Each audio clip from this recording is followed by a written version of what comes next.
defendant's motion for a Daubert hearing, expert information, and so on, the ping towers, and so on. It's your motion, Ms. Smith. I guess I'll let you finish up. What's the Commonwealth have thoughts about Sergeant Richardson and about the cell phone issue that we talked about last time? Me? Yeah. Okay. Commonwealth. All right. Well, first of all, the first thing we had done was file notice of self-authenticating records. Right. There was an objection to that at the time. We've now provided the actual records. Okay. I don't think there's any question. We have a certificate of authenticity. We have the actual email documents from AT&T. Those were obtained through a search warrant. Really three ways the court can go on this. This court could determine that there is not, that the science of cell phone towers and that whole concept is not based on reliable methodology and could exclude it entirely. This court could find that it is, and there's no need, then we have to have a Daubert hearing at this point to prove that it is in fact reliable. The court could find that it's reliable, but that Sergeant Richardson is not an expert qualified to testify about its reliability, and then we would be asking, we would probably bring in someone from the FBI and their task unit to testify about its reliability. Or the court could find that the science is reliable and Detective Richardson can testify about it.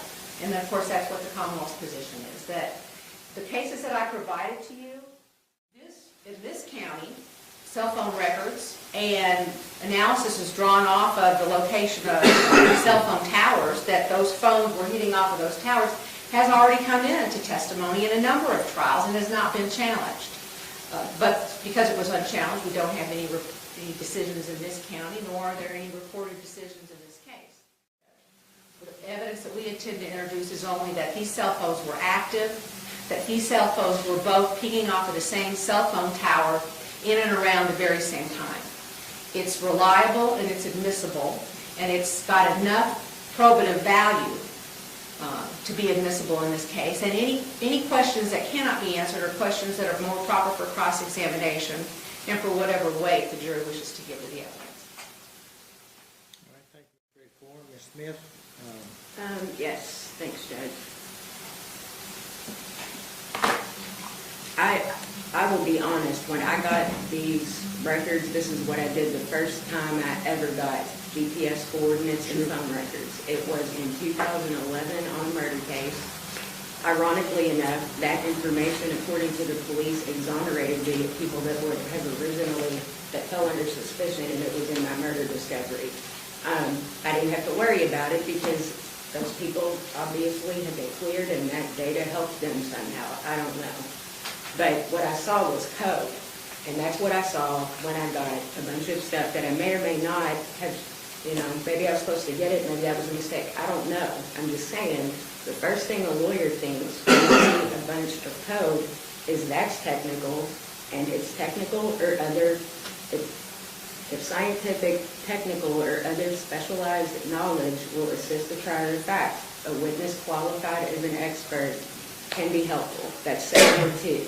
And the court needs to keep in mind from the outset, the other day we heard we're not having a Daubert hearing. I don't know what kind of a hearing it was because it sounded like a Daubert hearing, although the witness throughout the hearing was open about what he did not know. And there are a number of things he candidly said he didn't know, and they are crucial to any testimony of this nature coming in, because he would be considered a lay witness. So if the court decides something involving Sergeant Richardson, who was knowledgeable for sure, but there were too many things he didn't know. The most important things that he would need to know, he did not know. And he was very candid about that. But if he is not an expert, no one's asked that he be qualified as one, which puts us in a position kind of shadow boxing because neither side is saying he's an expert. But he cannot testify to the ultimate conclusion if he's a lay witness. Only an expert can do that. So, and our position is that if this is simple lay testimony, I didn't know you could put those coordinates into Google Earth. I sat, listened to the hearing, and did it along with him, and it's really easy. But that's not the point of admitting that testimony. A data entry person can do that stuff. That's true. But the point is the inference is to be drawn from that information. If he takes one step beyond that and starts talking about expertise, because the very next step, you're treading into expertise. He doesn't know those things, and it's okay, and he was candid about that. And I don't think anybody disagrees that he's just not a qualified expert. As far as, and this is where this whole Daubert issue just gets very, very vague. Let me kind of go back real quick, because the court hasn't heard anything to determine whether the court thinks, this is the other aspect of Daubert, whether this information is reliable, because all we heard about was GPS coordinates. So the court would need to have an actual hearing where they listen to someone who may or may not be qualified, but certainly arguably is, because no one said Sergeant Richardson was. I mean, we're not even to that yet. So I just want to make that point as well. As far as the Commonwealth's case law, I'd like to go through that and cite some stuff of my own. Because just seeing a bunch of code and the minute I personally hear science, I am intimidated, just like I always am. I mean, I'm not a science person, and I have to admit, I did a simple Westlaw search, nationally, federal, all related federal, and put 702/S cellular, enter. I got 81 cases back. And I will say I went through about the first 10 to 12. I think 2 were from the same state. That would be Maryland. 2 were possibly from Mississippi, both, because Mississippi reversed itself and now is on the side of our argument, our side of the argument. But I just wanted to know, and I'm not citing to any of these cases to say this is the law here, because we all know that it's not, nor are any of the cases with the Commonwealth cited, but it is interesting. The Pullen case is the Georgia case. That is from 2000. That's a very outdated case when we're talking about technology like this. The fact that it is outdated is highlighted by the second page of that case, which gets into the subject matter of whether a phone needs to be geographically closest to the tower. They got that wrong in this case, and that's obviously in 2000 what the consensus was. We know that Sergeant Richardson told us, and this is why this is so dangerous, the testimony, without somebody who knows what they're talking about. He frankly said, because I asked him almost verbatim, is the strength of the signal, he kept talking about your phone will connect to the strongest, it connects with the strongest signal it's got. It's not always determinative by the distance of the device to the tower. Why would they even be bringing this in if we don't know whether or not each of these calls can be demonstrated to have been closer to that tower? You could be anywhere.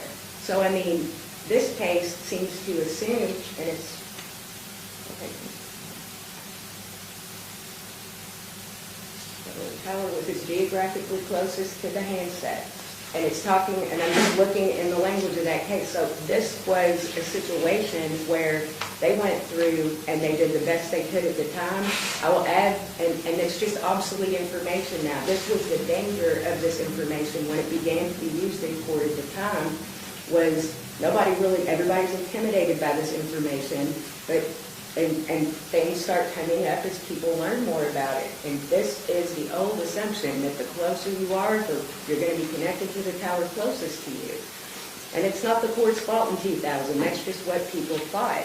I will note that that case cites to a Sixth Circuit case called Weathers from '99, a case that I'm about to cite to, puts in a footnote somewhere that Weathers case had nothing to do with this subject matter area at all. So there's nothing from the Sixth Circuit with regard to the Weathers case. In the Jones case,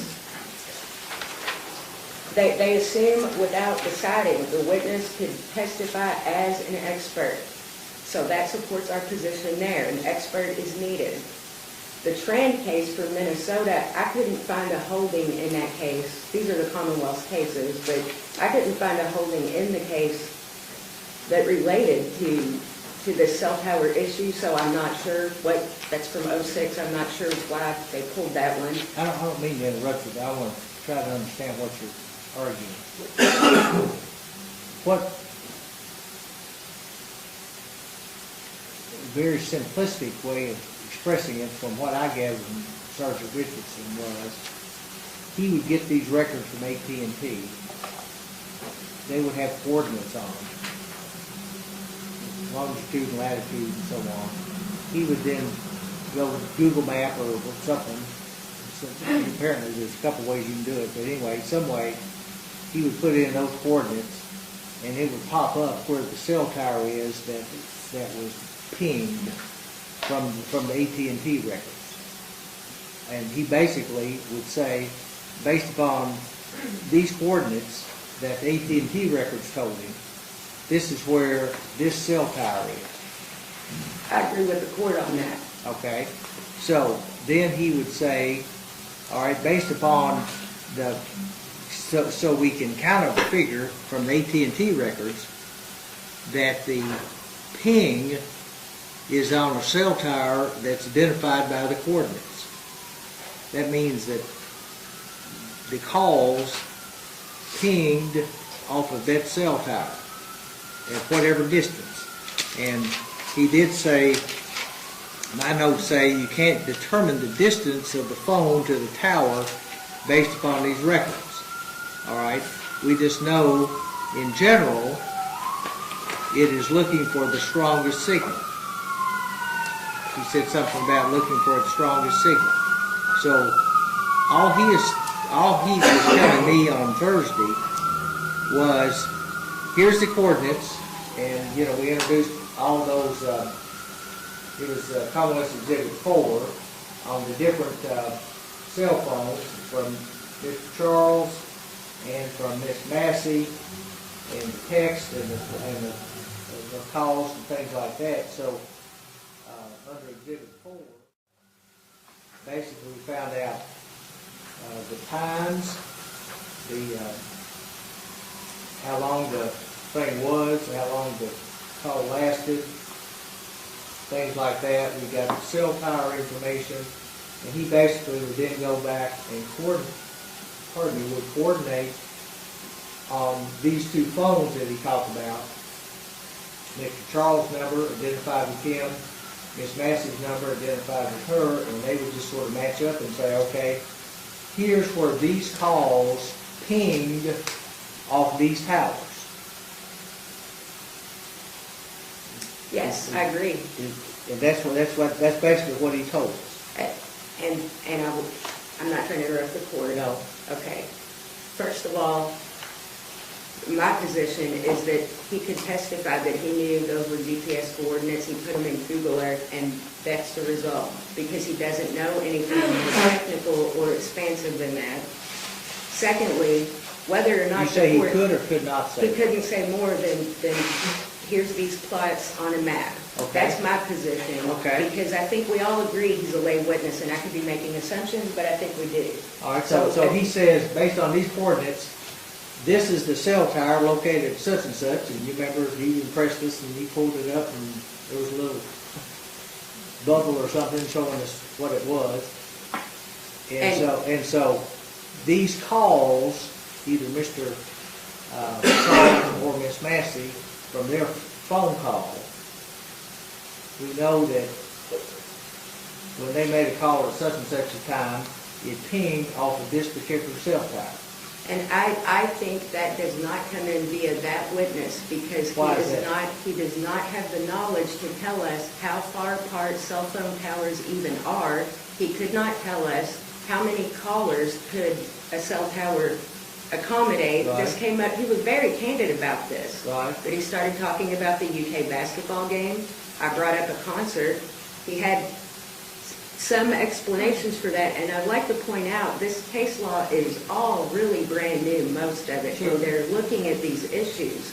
This issue about whether or not a phone is just going to be closest to that particular tower looks to me like it was a huge shift in all this case law, because that's huge. It's the whole point of this information. But if That's not going to do me any good to cross-examine him and say, well, how far apart are cell phone towers? My recollection is maybe he was asked that on direct, and he said downtown maybe every 1 or 2 miles, but as you get further out into the country there, and he just gave a ballpark. I mean, that's all he knew, but he also did not know what the wingspan, so to speak, of any given cell tower was. He did say that it would be specific to AT&T. They own their own towers. And then I followed up, and I mean, the court can probably almost take judicial notice of the fact that these companies lease them to one another. So I don't know, but he said the AT&T technician would need to set the frequency of the tower, and I don't know what he meant. I just don't know what he meant, and he didn't know any more than that. He also talked about what, he didn't use this word, but as I have learned a whole lot about this all weekend, sounds to me like it's the notion of triangulation, which is a very hot topic in the case law, and I think somebody touched on that a moment ago. There are people that have been qualified as experts to testify to that. It's not it's hyper technical for us because we're not experts, but there are people that can testify about things like that. He clearly wasn't going to go anywhere near it because he doesn't know it. He said it's in the records. As far as what side of the tower somebody is connecting with, he mentioned that. Those numbers are at the very end of these coordinates. My point to the court is we're treading into very dangerous territory if the court agrees that this person's not an expert. We're putting code in front of the jury and we're showing them a map. And by the way, I mean, the court knows there's maps that I don't think I was supposed to get that didn't say location of towers that Mr. Charles' device connected to. It said location of Mr. Charles' phone. It said location of Miss Massey's phone. And that is the dangerous, dangerous nature of this testimony. And I mean, I thought it showed us where the call was pinging off of. He did in court, but the information that was in discovery, there were just 2 pages, just the name of a map. Location of Massey's phone, I think, is what one said. That's what the title was, though, because that is clearly the inference of this testimony. And my position remains that if we're going to get into, well, he was here, she was there. At one point, the court was clarifying that with the witness because the court understands we're talking about where the tower is. If you can't tell me how far my device might need to be from the tower or how close or what the frequency of the tower is or how many phones that tower can accommodate, then it's not reliable or relevant testimony at all. It's highly prejudicial, it's completely confusing, and it has the total potential to mislead the jury. Because this is a CSI kind of a well, can't you clarify that on cross? Is this a... I don't think that I can because I don't think the witness can answer my questions. Well, he can say, and you asked him this, and I thought I asked him this too. The fact that one or both of these phones pinged off this particular cell tower. He can say that it pinged off this cell tower based on this AT&T record. It's my position that opens the door to scores and scores of questions he doesn't have the knowledge or the training to answer.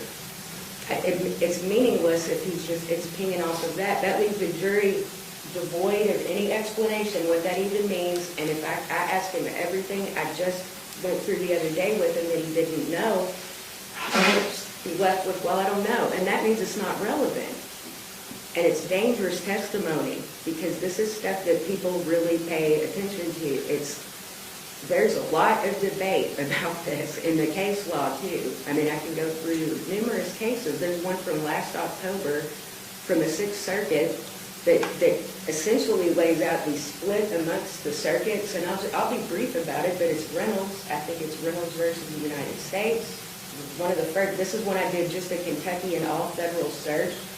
There's only a Westlaw citation available. It's from September 11th to 15th. The court held that this testimony in that case was permissible, but it did so because it said that the government was not trying to introduce testimony that said here, jury, here's where this caller or his or her phone was. They said the government was trying to prove that other people that weren't charged at all could have been nowhere near where this crime would have occurred, which, by the way, was downloading pornography. So it was all about whether these other people were at home. But the case is interesting because they talked all about this issue of the closeness to towers. They talk about, I believe, I want to make sure that they talk about while cell phones are designed to connect the tower to the strongest signal, that tower might not actually be the closest because, and they talk about that whole debate, the vagaries involved with that. They then lay out the split amongst whatever circuits have ruled on this and explain why. And they even, there's a quote, I believe, from U.S. Supreme Court case law, and it was something that the court just heard from the Commonwealth in so many words, which is what the Supreme Court said. To test the reliability of something, you don't put a cop on the stand and say, well, it's reliable because we've testified about this 1,000 times. That's not fair. And I forget the Latin term that they use. But just because nobody's challenged it before means maybe there's a problem with nobody doing that, but this is scientific in nature. The Sixth Circuit ultimately said, we don't even have to deal with that issue because we're deciding that, and it makes sense. It's more reliable if somebody's trying to prove I was in Minnesota and I'm pinging off some tower in Minnesota. There's probably no way I'm by a tower here. That's what the point of that was. Some of these people were 20 to 30 miles away from the place. So that was more solid. They haven't ruled on whether, we're trying to show you where the phone was or where the caller was. They haven't touched it, but they're recognizing this growing debate. I know the Commonwealth just wants to put this officer on to say, here's the tower, but if we don't know how far they reach or anything, and I'll give the court an example, because on cross-examination, the court heard on direct, there was testimony that at one point, Mr. Charles' device was connected to the Eastland Shopping Center area cellular site. I guess these experts call those sites and not towers. And then, in the midst of a 7-minute and I think 14-second phone call, at the end of that call, as we learned, I didn't know this, that there'd be a separate set of code over there where the device was when the call ended, and that was at the I-75 Cross and Kentucky River Tower. I asked the officer on cross, do you happen to know how long it might take to drive there or anything? Because I had an idea, and I thought it was a heck of a lot longer than 7 minutes and 14 seconds, or however long it was 7 minutes plus. So, when I'm sitting on my laptop trying to figure all this science out, it's been a long weekend, believe me, but I entered the very coordinates that he did on the stand, and then I was on Google Earth. I use it all the time. That's what he was using. I've never used it with coordinates. I didn't know how. It's easy though, the court's right. But I got driving directions. There were 2 routes that were given. The shortest in terms of time was 19 minutes, and the longer one was 25. There's a problem with this. If we don't know how far these things reach, or how close you need to be, or where the strongest signal is, I mean, from the testimony, it would seem to me, as he said, it's tower specific. So we need somebody to tell us about these towers, I guess. But I mean, this is just smoke and mirrors kinds of stuff. I mean, 19 minutes versus 7 minutes and something. Yes, traffic's a factor, I understand. But if the court thinks about it, traffic will actually make these the opposite kinds of, results that you'll be hearing about. It's shakier than the court, I think, What are you asking me to do? You want a Daubert hearing? I mean, Richardson testified about his expertise and his training with the FBI and on-the-job training and one thing and another. What do you want? What do you want? It's my position that, first of all, I kept hearing we weren't having a Daubert hearing, but I wasn't hearing I wasn't hearing him hold himself out as being qualified as an expert. I don't think the Commonwealth was. I don't think anybody was viewing him as an expert. And if that is what this was in hindsight, my position is he's not qualified. I mean, I'm looking at case law where I talked about this whole issue of what side of the tower somebody's hitting on, and there's another theory of granularization. Well, I didn't get the impression from him that he was trying to do it to one of the three sides in this trial. No, he said he didn't. They didn't Right. do that. I don't know why, but I mean, I think it goes to the fact that he may not know how to do that, but you know, some of the people. Well, if he doesn't testify about it, what difference does it make whether he knows how to do it or not? Well, I think it's really significant when, according to the data out here, that has a lot of light that can be shed on what's really going on. My point is, throwing this up there the way that we heard it, I'm glad we got to explore it. It only led me to believe what I've really believed all along, and that's that he's just not qualified.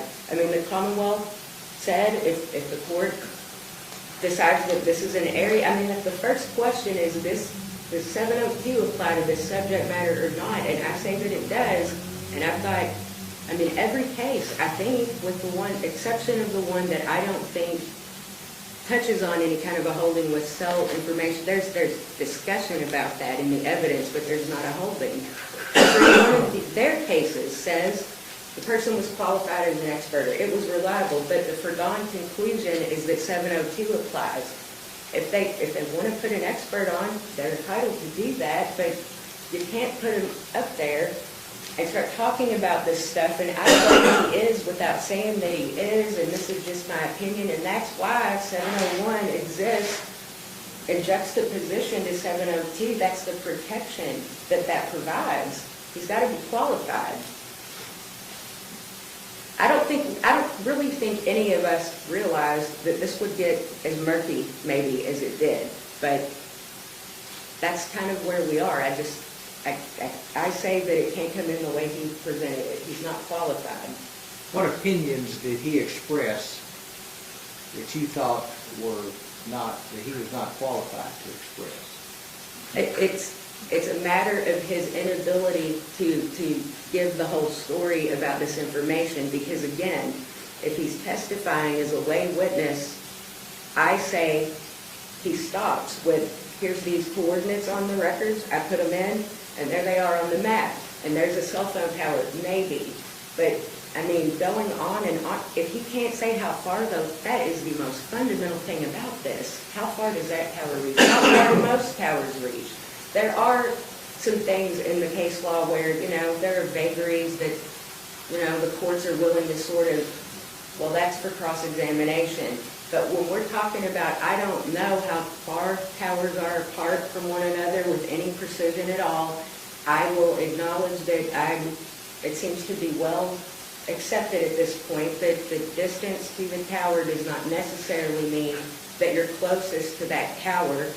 Distance, it's the distance factor. He simply did not know what diameter kind of range these towers had, other than he knew AT&T decides that for him to have the best call experience. I mean, if we're putting towers up here and we can't even give a ballpark as to how far away somebody has to be from it, that's the whole point of introducing this.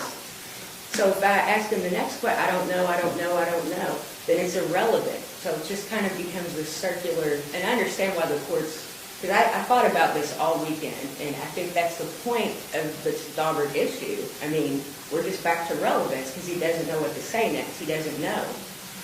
Well, if all he says is, I got these records from AT&T, I got the coordinates, these coordinates popped up this cell tower at such and such a location, and we know that one of these calls, either Mr. Charles or Mr. that one of these cell phones pinged off of this tower at such and such a time. Can he say that? I think that a lay witness can look at that and say these coordinates and yeah. The problem is he can't tell us why that's important at all.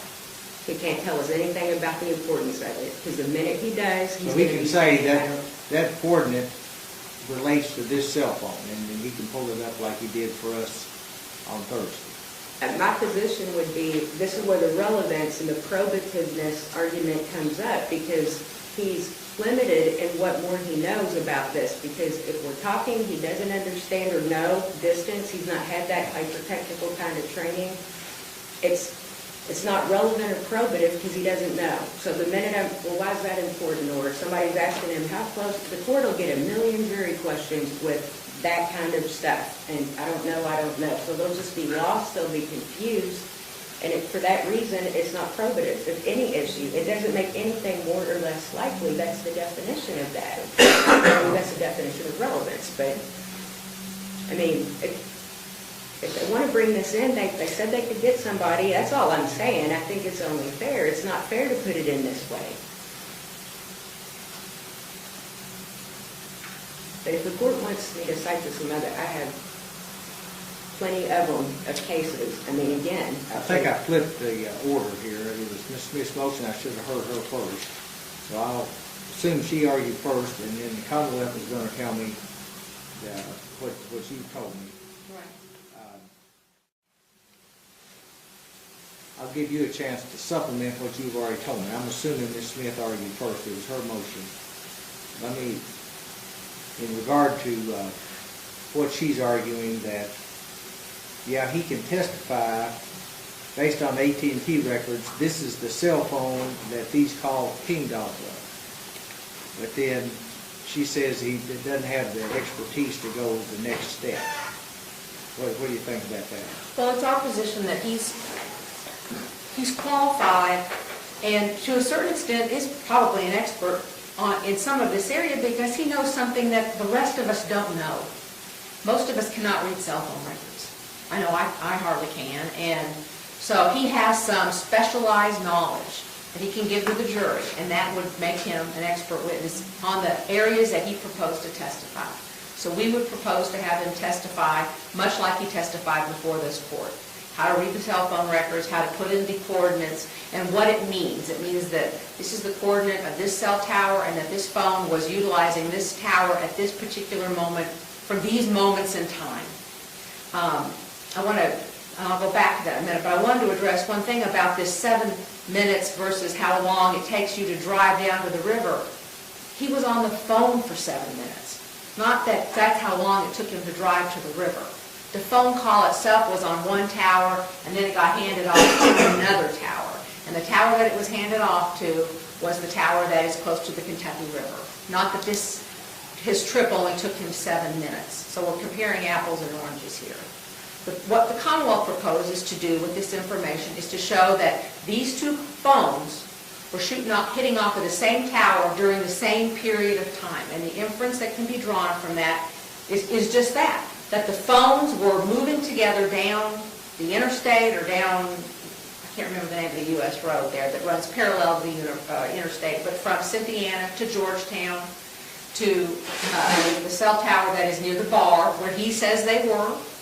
They were both at the bar, that her phone stops working at that point, that his phone continues to be active and moves to the cell tower that is close to his home, and then there are other things, but his phone is active again and hits off of the cell tower near the Kentucky River. Those are fair inferences to be drawn from what Detective Richardson or Sergeant Richardson testified about. Her complaint about him not being an expert is he can't answer all of these other questions. It's a fair complaint. She'd like to get the answer to that, but that's an issue for cross-examination, not an issue that affects whether or not he should be able to testify in the first place. If he doesn't know the answers, what good is cross-examination? The court saw this very vividly the other day, and he was a nice guy, and he was honest about it. As far as a trip only taking 7 minutes, that's what the phone records show, according to the testimony. This wasn't, he could have gotten there a lot quicker. It would have taken him twice as long to get there as that call was. That's really important. That's really important. And my understanding at this point is we are calling him an expert. I don't know what he is. I don't know what kind of hearing we had, and I think it's a little disingenuous to keep saying it's not a Daubert hearing, but now call him an expert about where a tower is, when we've all agreed. He said several times on the stand, anybody can do this. He approached the bench, showed us his phone, and how he could tell what towers he was near. Anybody can do it. That's not expert testimony. And up to a certain limit, I don't disagree. What opinions do you think he is not qualified to give? Because all he's doing is saying, all right, I took the AT&T records, and I know how to insert these coordinates into Google Earth, and this is what pops up. That's not an expert, is it? That's not an I think opinion. it was just called one, and I'm trying to figure out what the court thinks about that. Because I've been led to believe throughout this motion being made and everything else that Excuse we me. were. Mr. Taylor, can I help you? We continue that to February 19th. Thank you, sir. Again, I apologize. I was trying to find out. No problem. All right, excuse me, Ms. Smith. Yeah, I'm trying to figure out, is he giving an expert opinion on something? All he's doing is he's just crunching a number. He's just plugging in these coordinates. I've agreed with the court, and that's all he can say. These calls were pinging off this tower. I think I do disagree with anything about they were pinging off. That he didn't testify about how phones connect to towers. He brought it up. He said we learned that in Well, a few we know days, that but- from the records. We know that from the records, that AT&T tells us that these calls were pinging off the tower located at these coordinates. Do you know what the AT&T records tell me? I don't know, because I'm not an expert. I mean, that's what Well, I mean, that's kind of my that's what he point. said. He That's what did he say said. that, and I think that if that's expert testimony, he can't say it because we agree he's not. That's my point. I mean, I agreed with him. I was amazed. This was so easy. All I needed to know, I have worked with phone records many times. I think we all have. This was one chapter that has never come up for me personally in a case. I told the court about the one case where I had hundreds of pages of this code, and it was intimidating, but I knew that it didn't matter in that case, thank God. But I mean, we've all worked with phone records, so I mean, that's not expert territory. I can't personally, now that I've sat here and listened to him, be up there myself saying I know everything about this. There's no way I personally could get up here and do any more than say, I remember where he said latitude and longitude was, plug it in, and there it is on a map. But range of a tower, range of a device, closeness versus whether it's a stronger signal, that is the heart of putting this testimony on. The Commonwealth just said we're going to show that my client's phone connected to a tower near the Kentucky River. If we're saying near, if we're saying distance, if we're saying anything at all, somebody that knows how that works needs to talk about it, or it's irrelevant.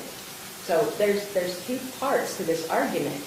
He knows how to look at this and pull the coordinates up. I agree. I'm not saying that's necessarily expert testimony. In fact, one of the cases, and I do not remember off the top of my head which one it was, I believe that Reynolds, that Sixth Circuit case, in its discussion about all of this schism in the circuits, may have cited to it, and it might be Evans, which is from the Northern District of Illinois, but I'm not positive. Yes, because the note that I have about it, if the court wants the cite, it's 892 F. 2nd 949. But the note that I have to myself, because I just started skimming these holdings, there's so many of them which seem to favor my preliminary position, which is this is technical knowledge. Somebody with... Would you say that site was? It is 892 Federal Supplement 2nd 949, I apologize, and that's for 2012. It's from the Northern District of Illinois. I think United States versus Reynolds cites to that, and I could give the court that cite if it wants that one too. That's the Sixth Circuit. It was rendered September 11th of 15, and it says that only the Westlaw citation is currently available. 2015 Westlaw 531-5518. But in the Evans case, it was kind of a hybrid opinion because my recollection, I'm not trying to misrepresent anything, I was going through these as quickly as I could, but the holding was essentially that I believe the same agent with the federal government, witness could provide lay opinion testimony concerning his creation of maps showing the location of cell towers used by defendant's cell phone. However, the second holding was that I believe it's the same person. He was qualified to testify as an expert concerning the operation of cellular networks and the granulization theory. And they determined that this testimony was admissible, but that actually granulization was unreliable. I won't go further on that because to my knowledge I don't think that's in play in this case. But the court explains why some things are lay testimony, and anybody can say the light was green or red. Anybody can put those numbers in and look at a map and hit enter. So here we are with that. That does seem to me to be lay opinion. But if we're going to start asking, why are you bringing this up? If I'm saying, why are you bringing this up? He's got to talk about, well, this somehow incriminates my client. And the only way that it can is with distance. And he didn't know anything about that. It's really important. This case is all about this issue of records. How many times has the court heard that, oh, and he was down by the Kentucky River? And we don't even know, we don't know how long it takes to get there or where the heck that phone was. I'm lost at this point. All right. Any other thoughts, Commonwealth? No, Your Honor. All right, let's talk about the other two here. Let's talk about something easy.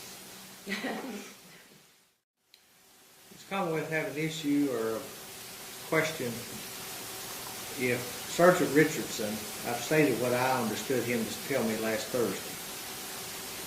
I got these records from AT&T, I plugged in the coordinates, Google Earth or wherever, and up pops this cell phone, this cell tower. This is the cell tower that this call, I don't know whatever it is, but this call pinged off of. Yes, sir. And then when And that cell towers usually, the cell towers will connect to the tower that has the strongest signal and then hand off once they approach another cell tower that has the strongest signal. all right, now how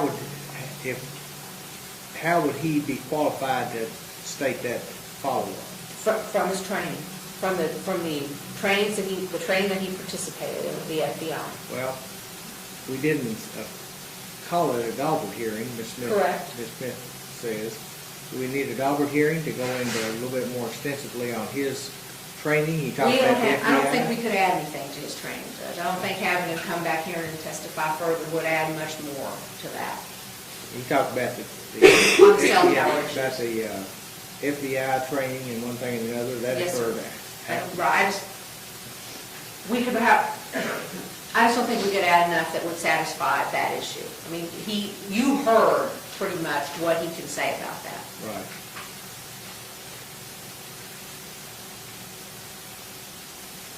He had the FBI training. He also had a lot of on-the-job training. Yes, sir.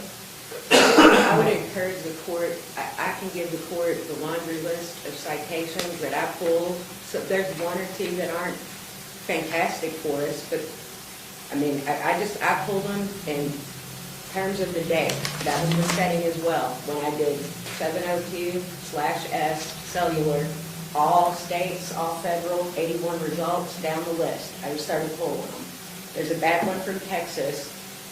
I can't remember exactly what the holding was. Bad, and I can't remember. It's unpublished. It's pretty recent. The consensus is what I've laid out. I don't think it's relevant at all if he doesn't have any more foundation. His ability to say a phone will pick up and drop off a tower, just because somebody with the CAST people at the FBI was one of these, might have been the Commonwealth's case, talks about one of the people that's in that does those trainings. He was truly an expert. I think it's that unpublished one from the district court in Connecticut. It was interesting. He was qualified. This detective, the CAST training strikes me like this, because I have waded through cell phone records, and there's always something you don't know. That he said we would call customer service, and over the years, of course, I've done that when I've gone into records myself. It struck me in thinking about the chronology and how this flood of technology hit courtrooms. It not just became available, but it hit courtrooms. The FBI was probably being driven crazy by local law enforcement who needed some instruction or some guidance on the basics of this kind of thing. The whole plotting of points, things like that, is a tool. It sounds like a tool that then I need to call an expert because I have a hunch here that there's somebody might be over this way at this time. That's all that was. So, Well, that's my issue. What do you need an expert for? Because the immediate questions about this are, well, how far does that mean it was? That is the first thing out of anybody's mouth, and he doesn't know. We're not even telling them that that means it was close to it, as far as my position is concerned. If he just says, here's a tower, even if he uses the word ping, I mean, Is that a issue of weight as opposed to admissibility? I don't think that it is. In fact, again, I think that one of the cases I pulled might touch on that issue. That's why, when I argued this a little while ago, my whole point is, yes, there's always, well, that goes to the weight, not the credibility or whatever, but when that's what 403, for one thing, is for. It's also the difference between 701 and 2.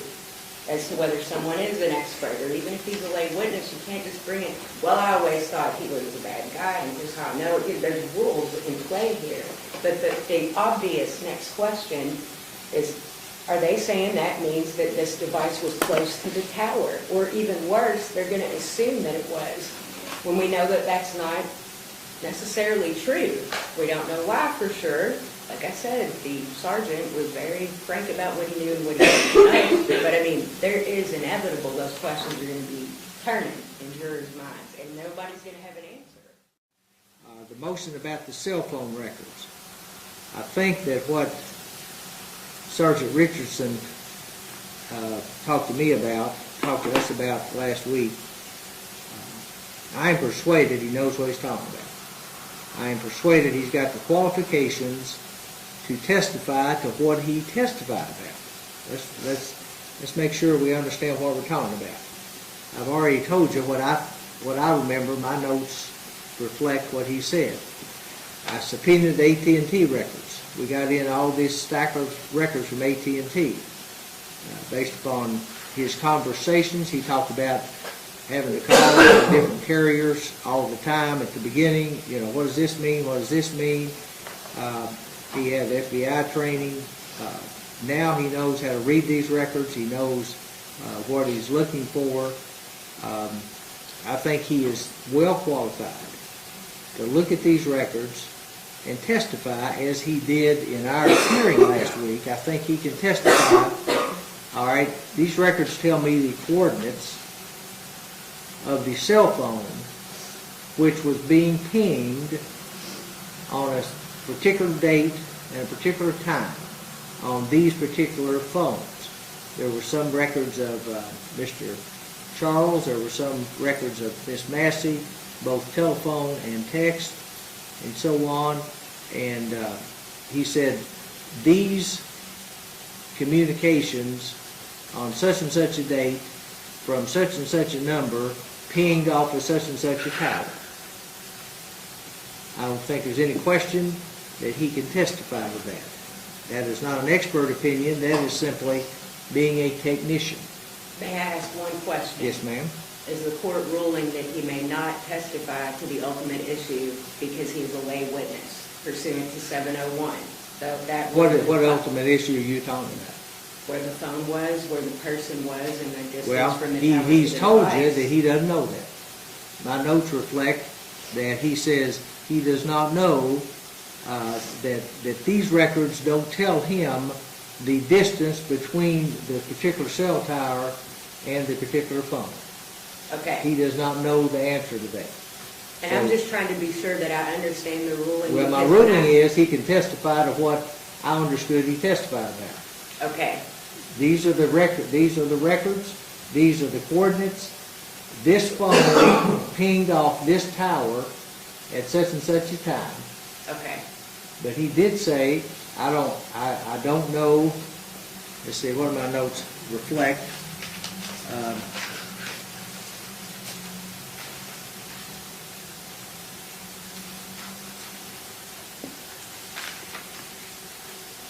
As I understood him, generally speaking, the strength of the tower was the approximate distance or something. As the tower got weaker, presumably because it was longer in distance, you know, it would shift to another tower.